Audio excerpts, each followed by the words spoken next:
You know, I'm kind of pissed that I have to do these things in one take. Because I just got interrupted. I was like a minute and 27 seconds in, and I got interrupted because I have to go somewhere. And I make my videos one take because I don't really have an editing software.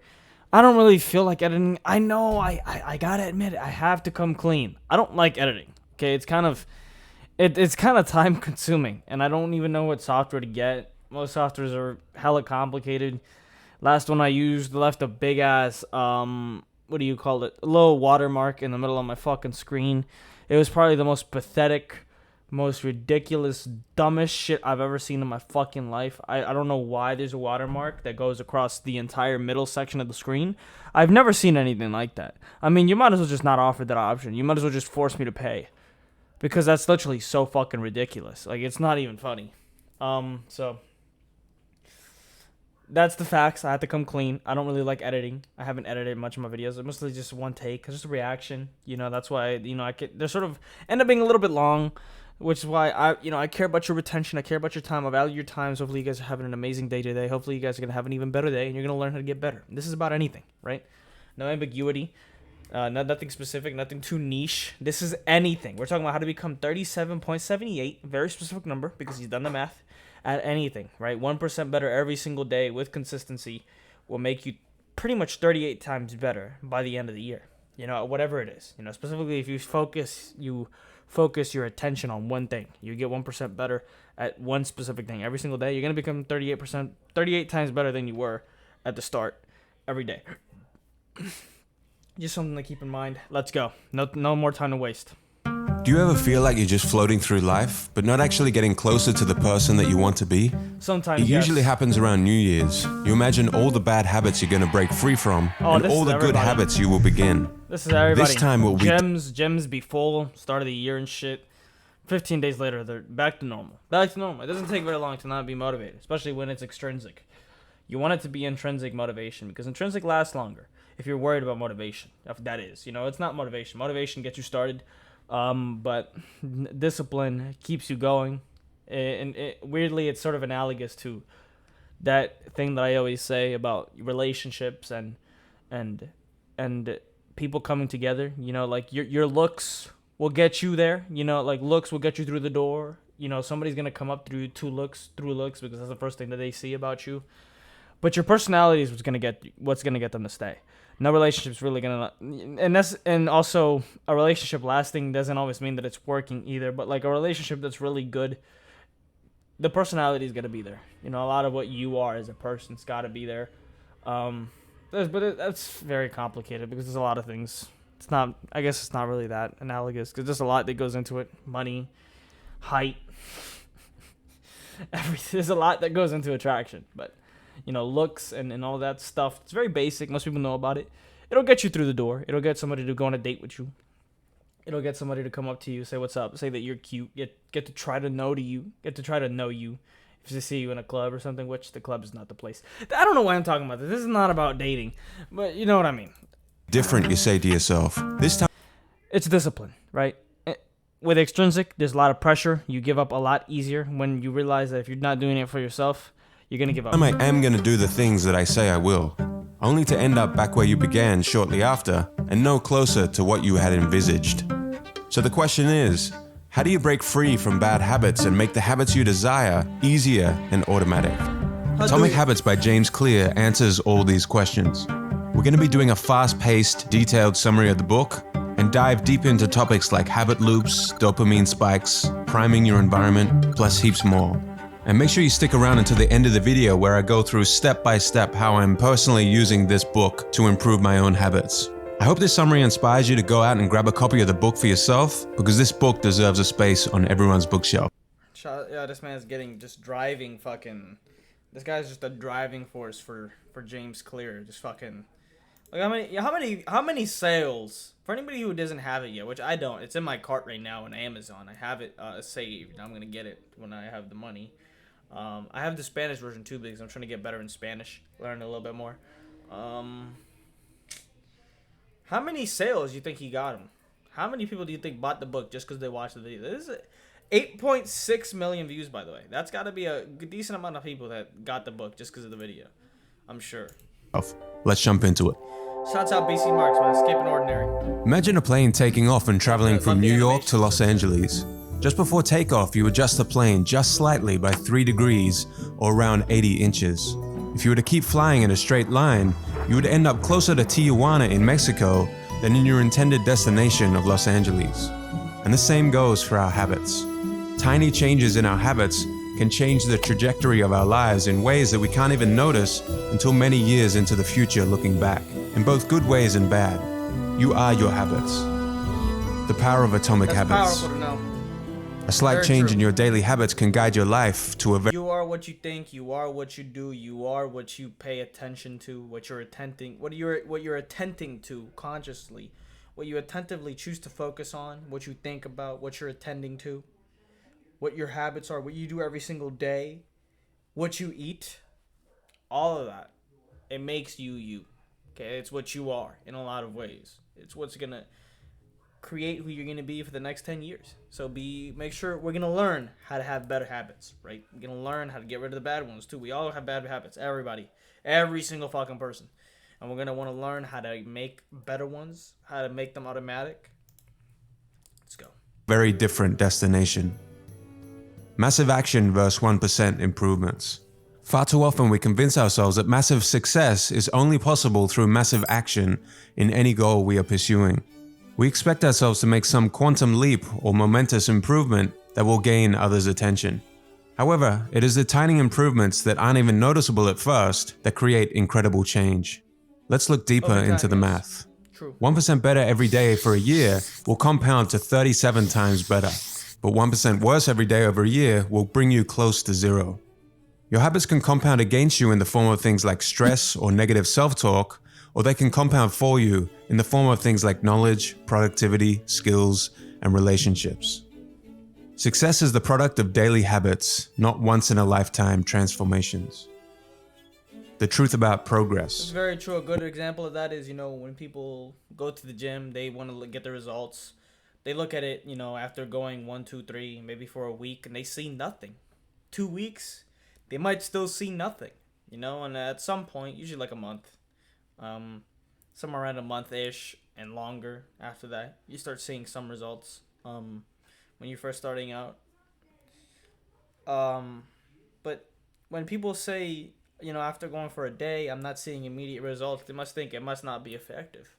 And those are the people that think massive action is necessary. But if you stick with it, most definitely, it's much better to go to the gym for, say 10, 20 minutes, 30, anywhere from 10 to 30 minutes if you have to, every single day for a whole year, than to just go once every 3 weeks to a month, once every 2 weeks maybe, anywhere from 2 weeks to a month, once every 2 weeks to a month, right? And just, even if you go there for 9 hours, you go and have a 9-hour gym sesh where you're fucking destroyed by the end of it. Doesn't matter. You're not going to get the same results that you would if you just went there for literally just 10 minutes. You literally just go there and look at the weights every single day, and you're going to gain muscle just by looking at them. I mean, Jeff Cavalier can back me up on that one. Everything takes consistency and, just fucking grinding at it, man. It's like water. You ever seen that water visual? How like a stream, it'll break through the cracks. It'll make like a ravine in a rock, not a ravine, but it'll break through through a rock.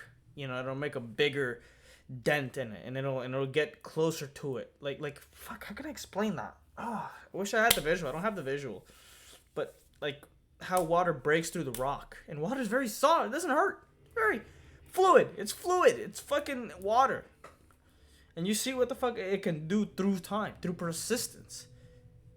It can break through anything. That's exactly a good way to see everything that you do. Exactly a good way to see your actions in a different light than ever before. When you start any endeavor in your life, I'm here is not what gonna you try to think should pause it happen. anymore. Linear progress.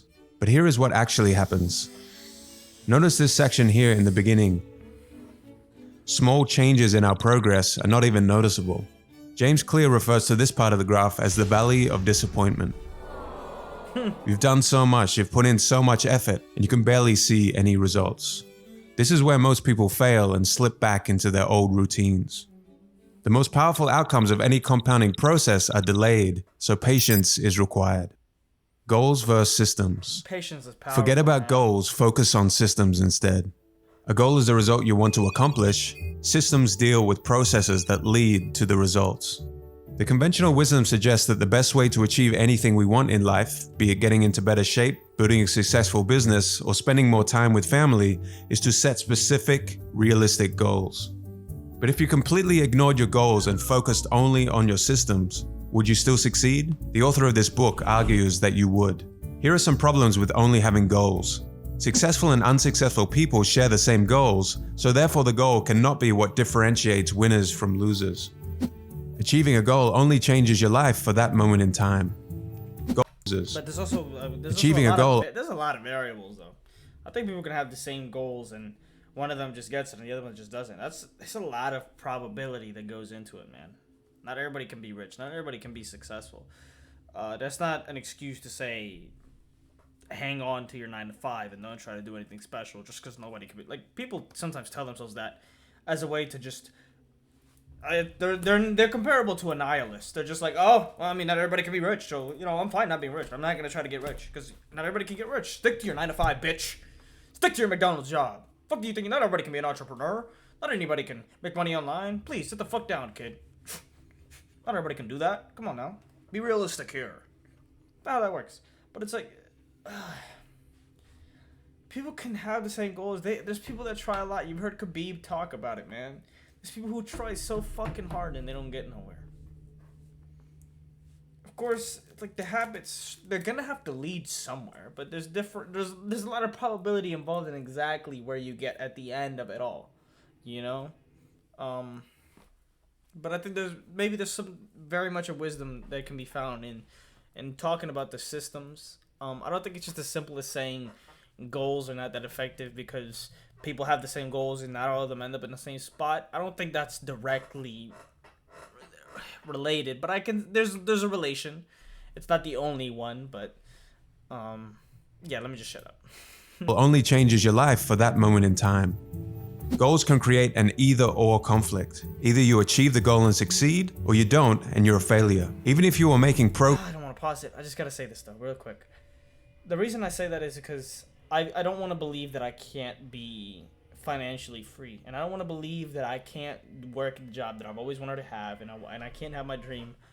I'm a sucker for that, and I will tell you that. I will believe in it till the day that I die, that I can be what I wanted to be, and I don't have to just work a 9 to 5 for the rest of my life. You're never gonna get me to believe that. I'm sorry. I believe that I'm totally different and that I'm unique, and that if I fucking put, obviously there's gotta be hard work involved. I'm not just gonna accidentally get somewhere, but I can get anywhere where I really want to be. Not necessarily, on what I focus on, not anything, but what I really want, I know I can get it.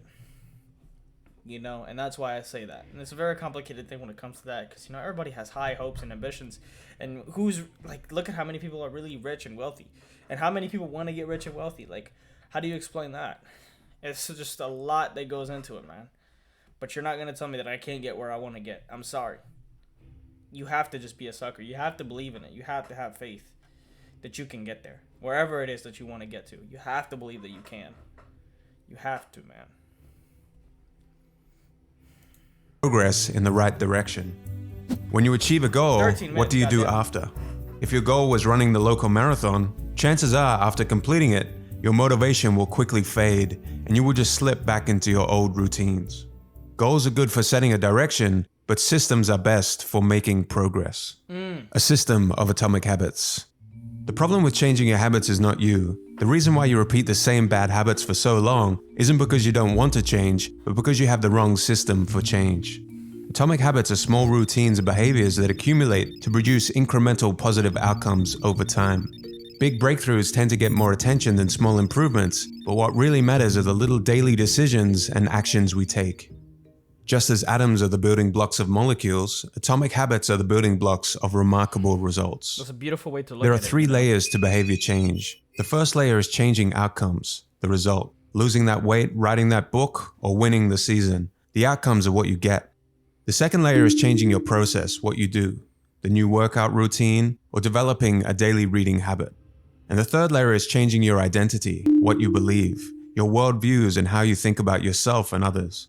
Most people focus on the outcomes, but the best way to change your habits is by focusing on the person you want to become instead of the results that you want. The goal isn't to learn an instrument, it's to become a musician. The goal isn't to run a marathon, it's to become a runner. When something you want in your life becomes part of your identity, that is when your behaviors will start to naturally change. When you tell yourself and others, I'm a runner, you want to live up to that identity. Remind yourself, every time you do a workout, you are an athlete. Every time you write a line of code, you are a programmer. And each time you instruct your team, you are a leader. The habit loop. It's a good way. A habit is when something becomes repeated enough times that it becomes automatic. Ultimately, we want our habits to solve problems in our lives with the least amount of effort. A habit is formed and reinforced by means of a continuous feedback loop. Cue, craving, response, reward. The key to creating habits. This is so powerful right here to know this. If I could just map this out in my head, like I'm gonna be going through my day and I'm gonna be like, okay, what's look at this bad habit that I'm doing. What's the cue? Where am I whenever you go about doing this bad habit, right? What's the craving? What do I crave? Right? Why do I do this thing? What do I want to get from this bad habit? What am I getting from it? You know?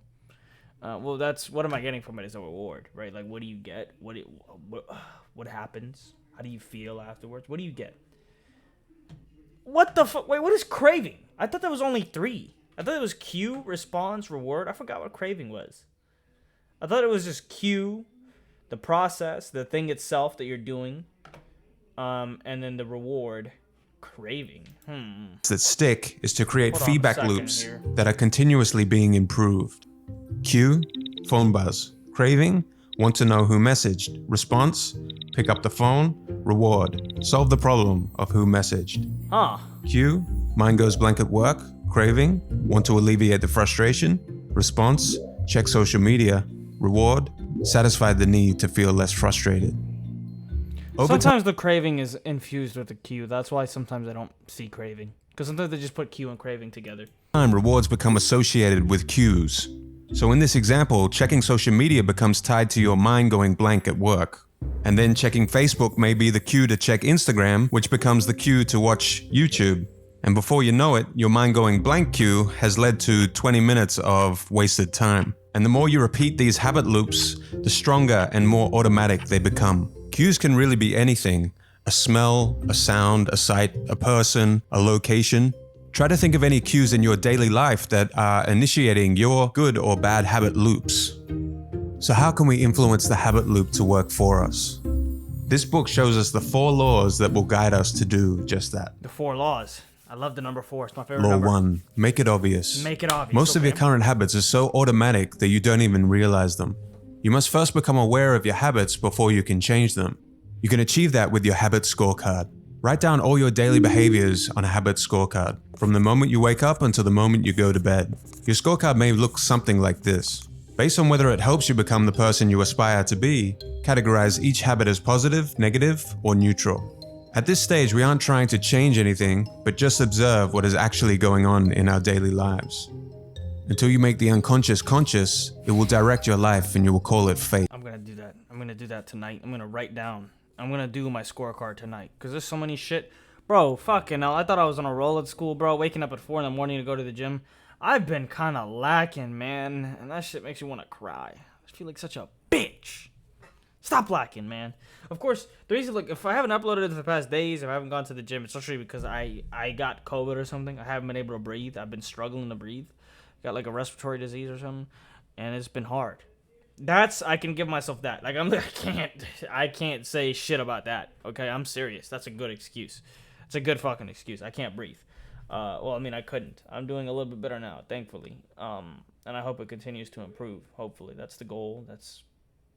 Well, pray for me, you know. Carl Jung.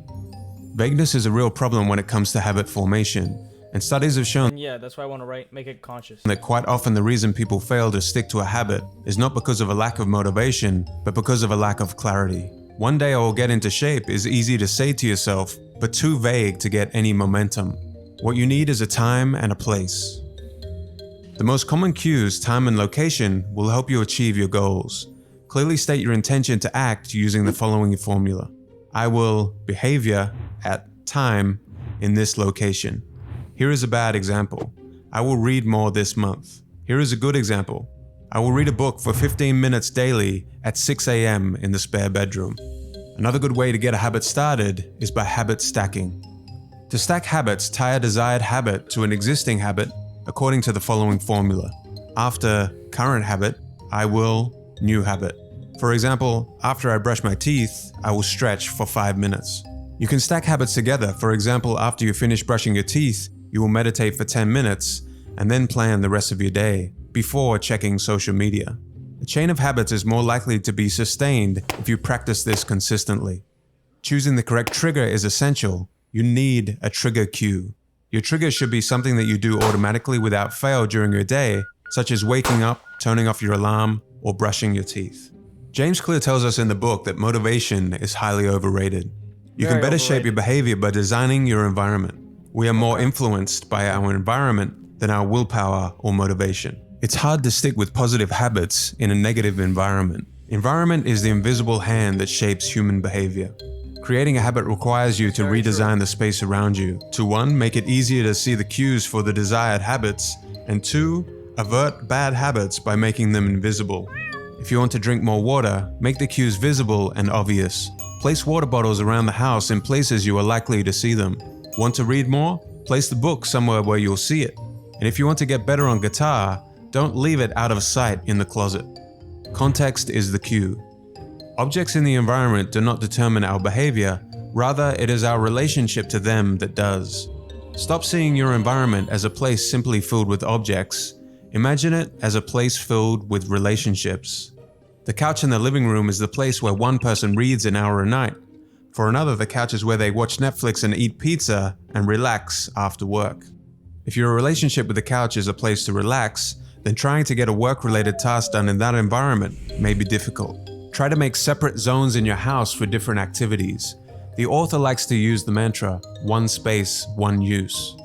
If you're trying to eliminate a bad habit, you can only rely on self-control one in your house for different activities. So you're gonna zone off parts of your home and say this area in my home is dedicated to reading, this area is dedicated to relaxing, this other area is dedicated to eating, and this one's dedicated for sleeping. So if I want to read, I gotta take it over here.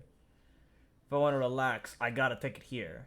If I want to eat, I gotta take it here. And if I want to sleep, it must be here. Okay.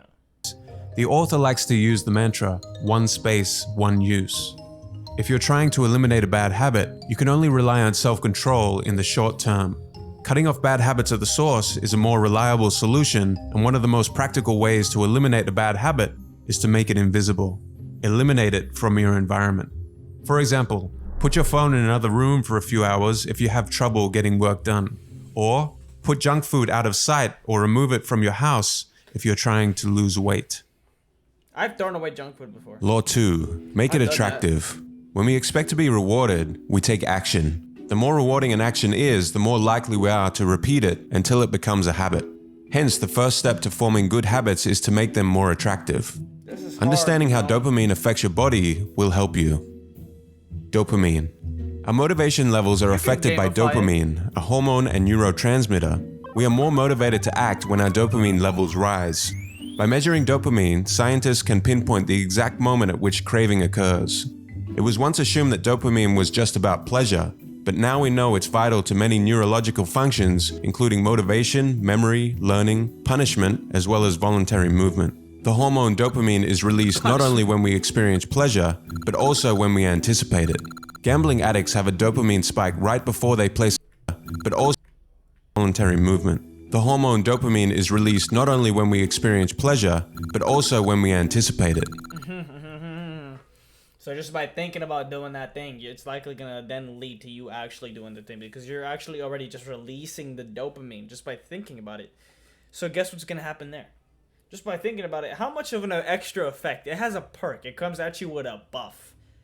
It comes at you literally using its ultimate ability, right? When you think about something, you know, those neurons are firing, and you're in a sense reliving an experience. If you're thinking about the past, you're reliving the experience. If you don't have PTSD and that those parts of your brain are not fucked up, then you can make a differential. You can understand that it is in the past and that it's not happening right now. But for people with PTSD, their ability, that part of their brain actually gets smaller. Their ability to tell, like the ability to tell, have a sense of time, is fucked. It's skewed. Like their sense of time and reality and their sense of perception is a little bit different. You know, like whenever they have that thoughts, they're having those. Whenever they have that flashback, they think about it. It's like it's happening for real, and they can't. They have no sort of like layer there that's telling them, okay, this is in the past. But even people who do have that layer of knowing it's in the past and it's not happening right now, those shits are kind of still firing, and you're kind of still reliving the experience just by thinking about it. By thinking about anything, that's really going on in your brain. You know, there's something going on there. There's some chemical reactions going on there when you think about anything. I mean, it makes sense. But the fact that dopamine goes off whenever you think, like, imagine thinking you love donuts and you really want to stop eating donuts. You see a donut commercial, you think about a donut. You're going to get dopamine in your brain. You're going to feel good just thinking about the donut. Guess what the fuck that's going to do, man? It's going to make you go and do that thing. So it's like, it's easy to say that to make it attractive, but a lot of the times, a lot of the shit that you're going to want to do is not going to be attractive, man. I mean, it's going to be kind of hard to make, you know, doing that shit that you really fucking hate to do, that you really don't want to do, like going out on a run, doing 50 push-ups, doing all of this shit. It's really unattractive. It's kind of hard to make it attractive, other than just, you know, of course, thinking about the long term, thinking about how good you're gonna look, how good you're gonna feel, what it's gonna make you, what you're gonna become. That's can make it attractive to you, but it's like you don't really get dopamine from that. You feel, you know, it's not dopamine. It's not instant. So let's see what he says here. Gambling addicts have a dopamine spike right before they place a bet, not after they win. Let's dive deeper into dopamine spikes. Crazy. Using social media, eating junk food, and taking drugs are all associated with high levels of dopamine and are highly habit-forming. Think about before going on a vacation. Sometimes the thinking and So like when you put it like that, like doing drugs feels stupid as fuck. It just feels so primal. It feels so silly, so dumb. But it's like, I can't say that because I do shit for pleasure myself. Like, I do a lot of shit that makes me feel good. I can't act like I'm somebody who is just so, as if I'm David Goggins. I want to be like David Goggins, but I'm not yet, you know? anticipation of the vacation is better than the actual vacation. Seeing the junk food you desire surges dopamine, not after eating it. Drug addicts increase dopamine when they see the drugs, not after taking them. Sometimes the thinking and anticipation of the vacation is better than the actual vacation. Seeing the junk food you desire surges dopamine, not after eating it. Drug addicts increase dopamine when they see the drugs, not after taking them. That's true! You know how many times I've gone to 7-Eleven got Takis? And how shit I feel after eating them? But how good I'm imagining the taste and just like, oh man. The craving is what causes us to take action in the first place. Making a habit attractive is vital because it is the expectation of a rewarding experience that drives us to act. Here you can use a strategy known as temptation bundling. The temptation bundling process makes a habit more attractive by combining an action we need to do with one that we want to do. For example, you could bundle watching Netflix, something you want to do, with working out, something you need to do. Hold you. So certain shit is kind of hard to do though. Like imagine you want to watch porn. Imagine you want to beat your shit. I mean, let's be real here. All right, let me give that example. Damn. Imagine you trying to beat your meat, right? Imagine you're trying to, go ham on your little Jimmy. Okay, it's gonna be a little hard to do if I'm working out. I can't temptation bundle that one. I'm just saying though, there's some specifics. I had to point that out. There's specific ones that it's kind of gonna be impossible to temptation bundle. I don't see how you can beat your meat and work out at the same time. It's not gonna work. It's not gonna work. Oh shit! You're gonna have to find another way if you have a very specific thing that you're trying to stop. Temptation bundling applies a psychology principle known as Premack's principle. Developed by Professor David Premack, the Premack principle states, more probable behaviors will reinforce less probable behaviors. In other words, even if you're not looking forward to doing some exercise, you become conditioned to do it because you get to do something else you really enjoy. Group influence. We are continually wondering, what will others think of me, and altering our behavior based on the answer. We are influenced by the people closest to us and the groups that we belong to. If you're trying to build a good habit, one of the best ways to reinforce the habit is to find and become part of a culture where that habit is the norm. If you want to get into better shape, surround yourself with fit people. If you want to read more, join a book club. Primal motivators, the source of cravings. In your normal everyday life, you wouldn't say something to yourself like, I want to eat pizza because I need to consume this food to survive. Surface level cravings are merely manifestations of our deeper underlying motives, and these underlying motives guide our behavior. Here are some examples from the book of underlying motives: conserving energy, obtaining food and water, finding love and reproducing, connecting and bonding with others, winning social acceptance and approval, reducing uncertainty, achieving status and prestige. Book of surface level cravings are merely pizza. In your normal everyday life, you wouldn't say something to yourself like, I want to eat pizza because I need of our this food to survive. Surface level cravings are merely manifestations of our deeper underlying motives. Yo, that reducing uncertainty shit. What? Why did that hit me so hard? Because I understand that the universe is uncertain. And to think that your brain wants to reduce uncertainty, that is just priming you for disaster, man. Why does my brain want certainty? I'm sorry, you're stupid. Why do you want certainty? It's just not a thing. I get you're gonna try to make it, as humans we try to have things have order. We try to make order. We're like, the world is chaos.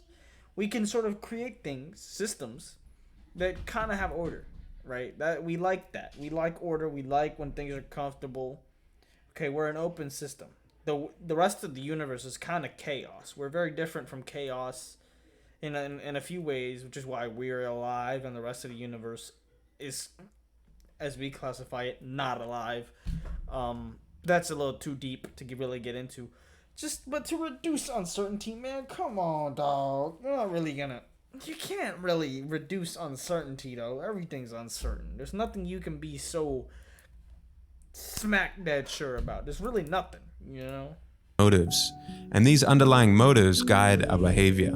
Here are some examples from the book of underlying motives: conserving energy, obtaining food and water, finding love and reproducing, connecting and bonding with others, winning social acceptance and approval, reducing uncertainty, achieving status and prestige.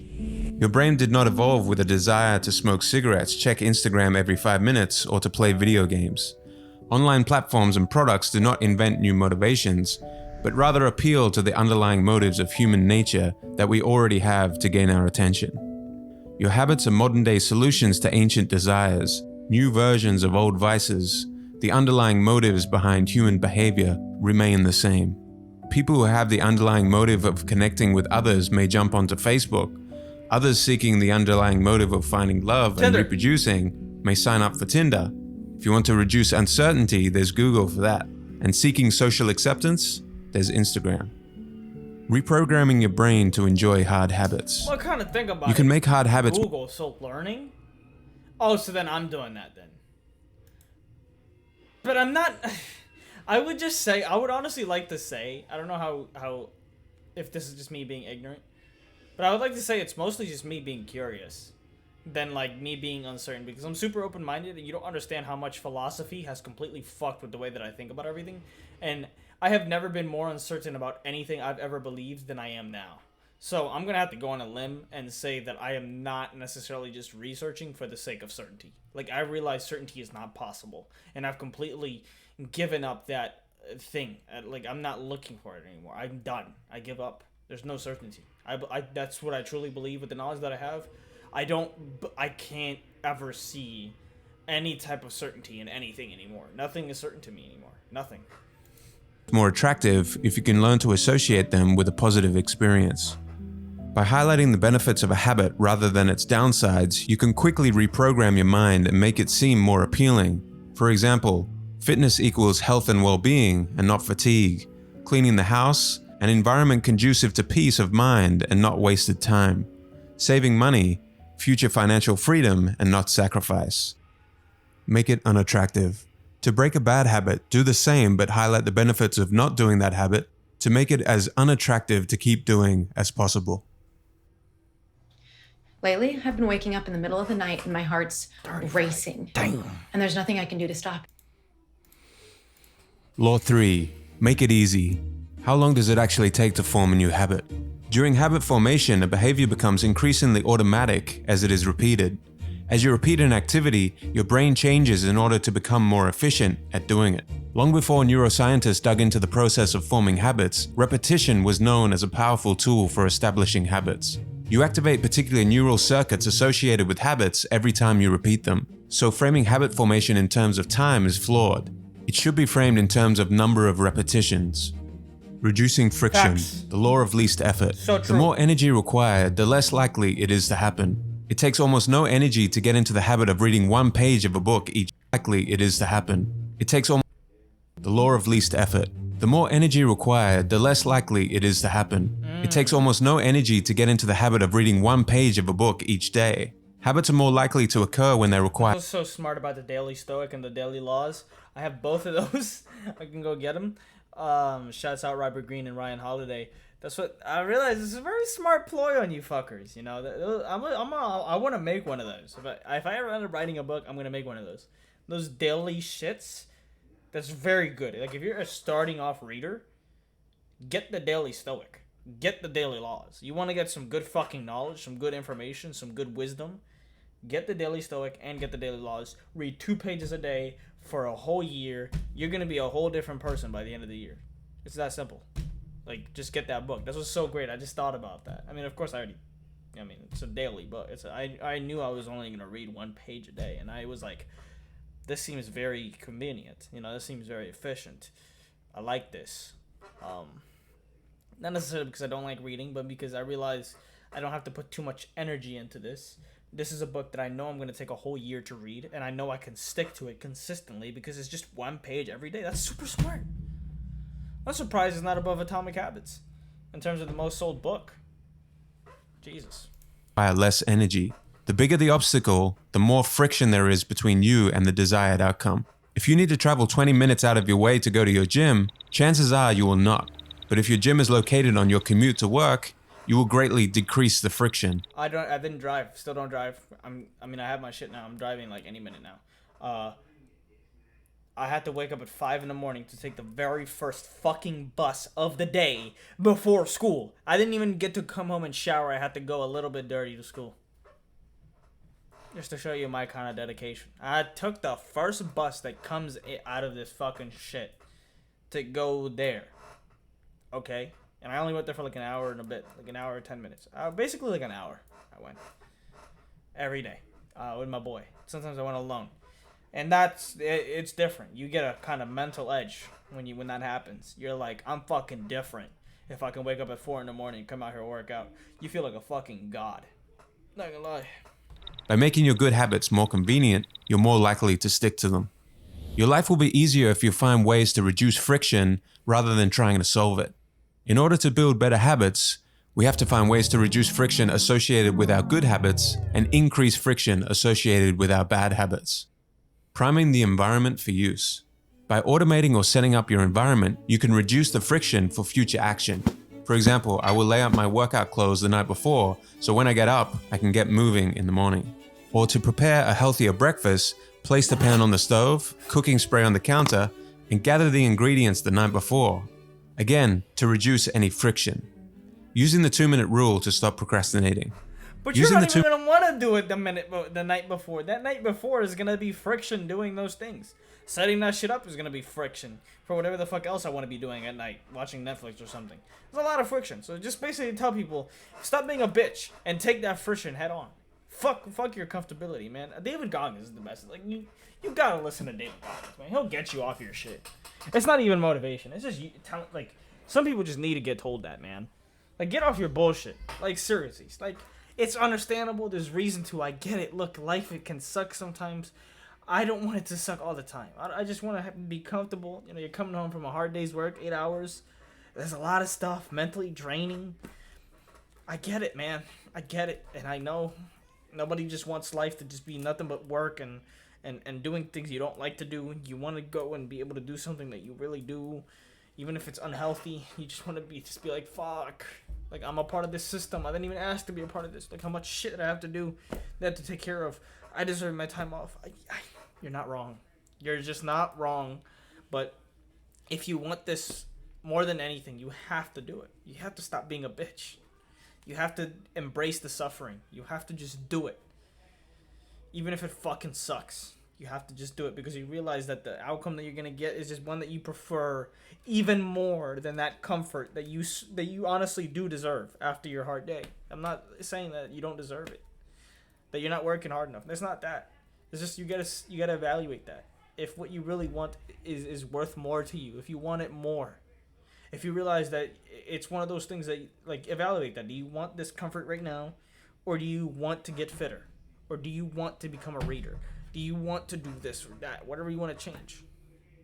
You just have to go and do it, man. 2-minute rule can help you establish small habits that will lead to success in bigger ones. Find a simple 2-minute version of your desired habit. You want to scale down your desired outcome. Running a marathon becomes putting on your shoes and stretching for 2 minutes. Reading an hour per day becomes reading 1 page. You need to get the routine anchored in place and then slowly build up the difficulty. After you've mastered the 2-minute habit, you can progress to the next phase. To make something more difficult, think about ways you can create barriers of friction between yourself and the bad habit. Make it as impractical as possible. If you want to watch less TV, unplug the TV after each use and put the remote in an inconvenient location. When you go shopping, leave your credit cards under the seat of the car if you have a bad habit of spontaneous spending. Do anything you can to make your bad habits less likely to occur. Law 4. Make it satisfying. It's going to be hard. I pay with The Apple most Pay. important rule of behavior change. Leave the phone and A the feeling of wallet? pleasure is a message to the brain. This feels good. Let's change. Make it satisfying. The most important rule of behavior change. A feeling of pleasure is a message to the brain. This feels good. Let's repeat this next time. When you experience pleasure, your brain learns that behavior is worth remembering and repeating. What is immediately rewarded is repeated. What is immediately punished is avoided. The first 3 laws increase your chances of doing the habit this time. The last law increases your chances of repeating the habit next time. The mismatch between immediate and delayed returns. It is common for us to feel good about our immediate results, but bad about our long-term outcomes when we practice bad habits. It is the opposite with good habits. The immediate result is unpleasant, but the ultimate outcome is satisfying. A certain amount of success in just about every field involves ignoring an immediate reward for the long-term one. It is best to add a little immediate pleasure to the habits that will pay off in the long run, and a little pain to those that don't. The vital thing in getting a habit to stick is to feel successful. Even if it's in a small way, the feeling of success is a signal that your habit paid off and the work was worth the effort. It is satisfying to make progress, and you can monitor your progress using visual measures such as moving paper clips, hairpins, or marbles. These little wins can go a long way. For example, for each sales call you make today, move a marble from one jar to the complete jar. For each 25 minutes of writing, move a paper clip. Visual measurements can take many forms: diet journals, workout logs, download progress bars, or even page numbers in a book. Keeping a habit tracker may be the best method to monitor your progress. Using a habit tracker is a simple way to determine whether you did a particular habit. Tracking becomes a reward in and of itself. Crossing a task off your to-do list, completing an entry in your exercise log, or writing an X on the calendar is satisfying. In spite of your best efforts, it is inevitable that life will... Does the dopamine actually, like, hit? Does it actually go off when you do that? Like, just marking the check mark, and then, like, if you put an X there, you'll be a little sad, you'll be disappointed. So when you do get the check, you happy about it? Ooh, so is that a way to make it satisfying? To give you dopamine from doing the shit that you don't want to do? Even page numbers in a book. Keeping a habit tracker may be the best method to monitor your progress. Using a habit tracker is a simple way to determine whether you did a particular habit. Tracking becomes a reward in and of itself. Crossing a task off your to-do list, completing an entry in your exercise log, or writing an X on the calendar is satisfying. In spite of your best efforts, it is inevitable that life will interrupt you at some point. A bad day at work, a bad performance, or a bad workout can happen to anyone. When you're having a bad day, you don't realize how valuable it is to just show up. Lost days hurt you more than successful days help you. Don't break the chain. Every time you cross a day off your calendar for a given habit, you are creating a chain. Showing up is so important. Missing 2 days or links in a row is the start of a bad habit. Even if you usually do 50 push-ups, just do 10 on that given day if that means not breaking the chain. Breaking a bad habit. Make it unsatisfying. A behavior is less likely to occur when pain is immediate. Being held accountable by a partner is a good way to keep your desired habits in check. We all want to be liked and respected, so we would rather just avoid the punishment that we will be held accountable to. For example, I owe you $10 every time I miss a workout, plus the respect I lose for failing to do what I said I would.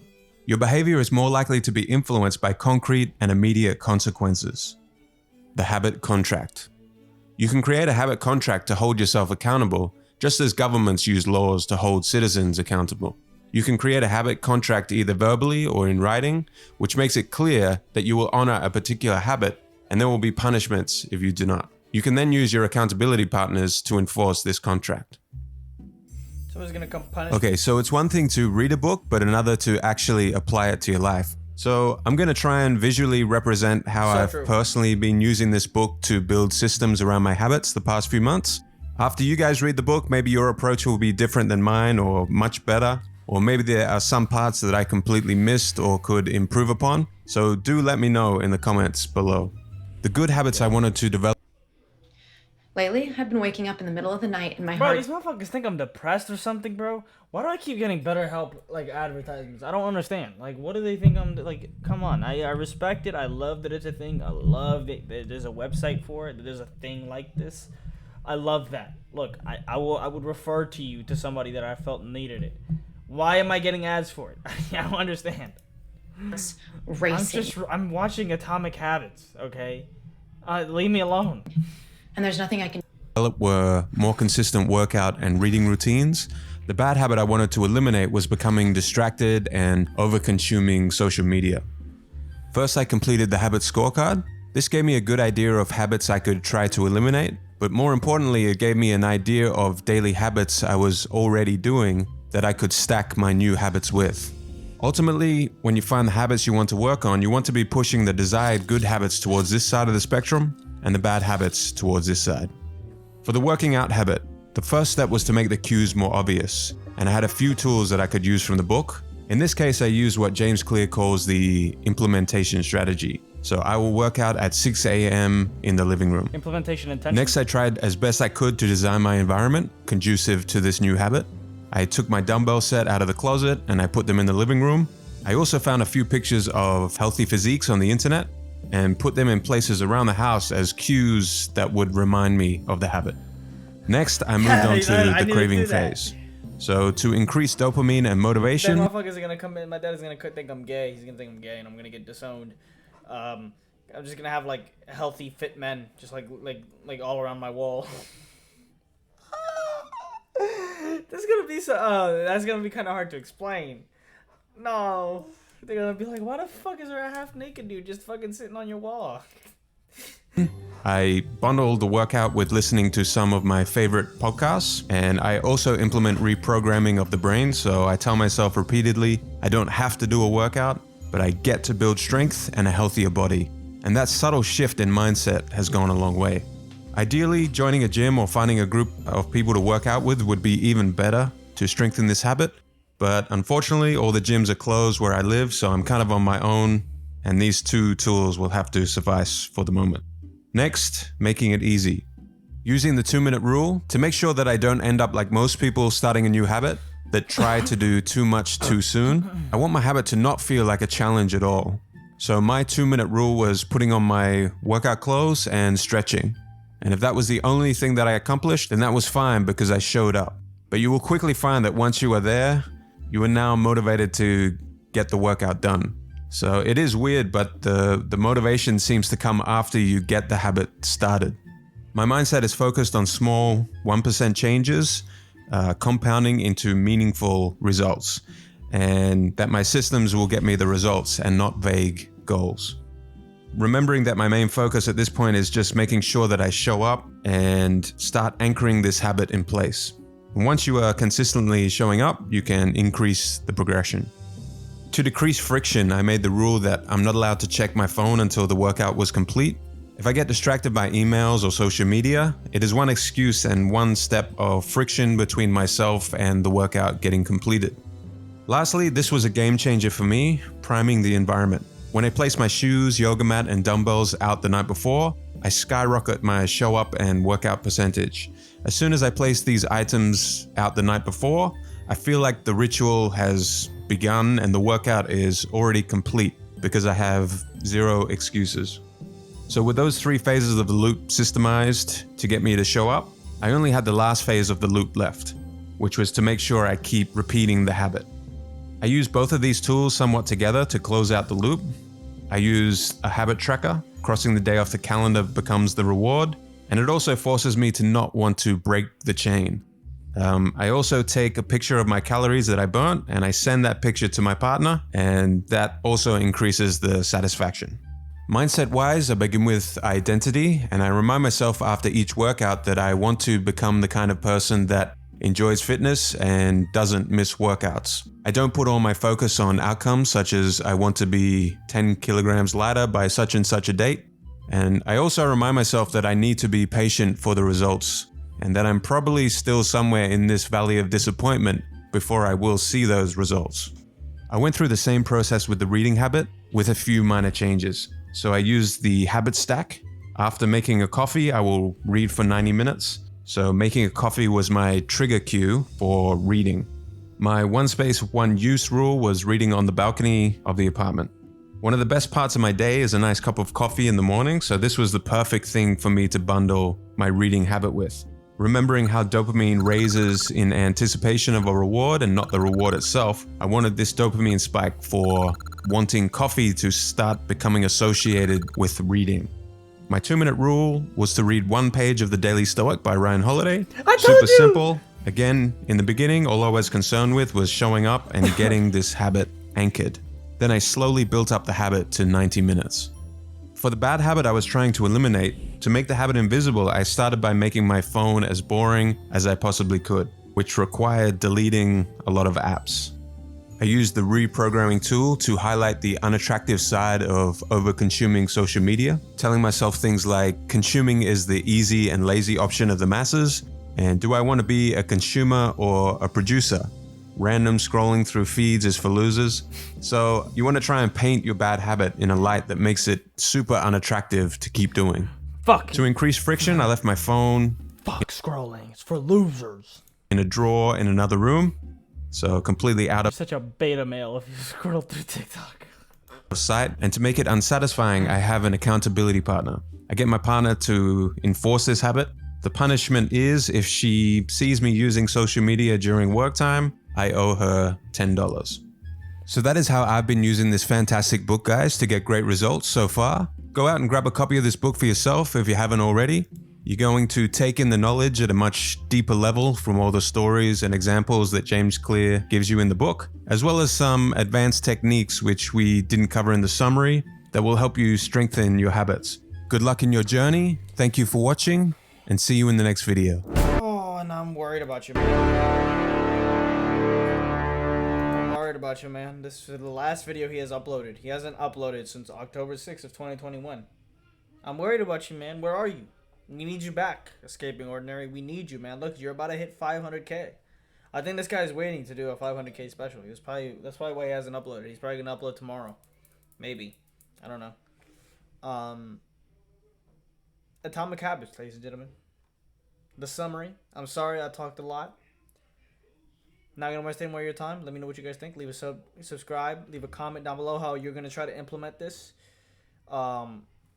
If you liked it or not. If you thought it was bullshit. If you thought it was great. If you thought it was one of the most interesting things you've ever heard. One of the best ways, I believe, to ever, it's just set out very well. It's set out very easy to understand.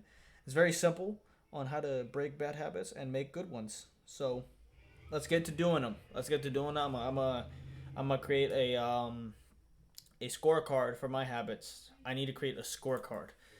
And I need to go about doing that. Yeah, I have the Productive app, and I've literally wasted so many money on so many subscriptions. I just need to do it, man. I need to do it. I want to do it. I really do. So let's do it. Let's do it. Here's to good habits, ladies and gentlemen. I will see you in the next one. And I gotta make a habit to not talk too much in these videos. That's my new habit now. Is to make them shorter. Is to talk less. Because ain't nobody got time for that.